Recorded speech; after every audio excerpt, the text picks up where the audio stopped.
एक उम्मीदवार ने इंटरव्यू देते हुए ऑफिसर से कहा, जनाब, नौकरी की तलाश करते करते मेरे जूते घिस गए हैं।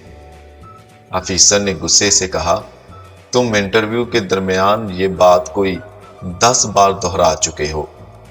पहले फैसला करके मुझे ये बता दो कि तुम्हें नौकरी चाहिए या जूते। दामाद ने अपनी सास से कहा, क्या आपकी बेटी में 1000 खामियां हैं। सास ने आगे से जवाब दिया, हाँ बेटा, तुम ठीक कह रहे हो, तभी तो उसको अच्छा लड़का नहीं मिल सका।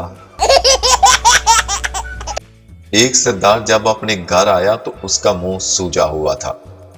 उसकी बीवी ने कहा, क्या हुआ? तो सरदार ने कहा, रास्ते में डाकुओं ने बस को लूट लिया। जब वो मेरे पास आए तो डाकू ने कहा, जो कुछ भी तुम्हारे पास है निकालो। तो मैंने उनको गालियां निकाल दी। बस फिर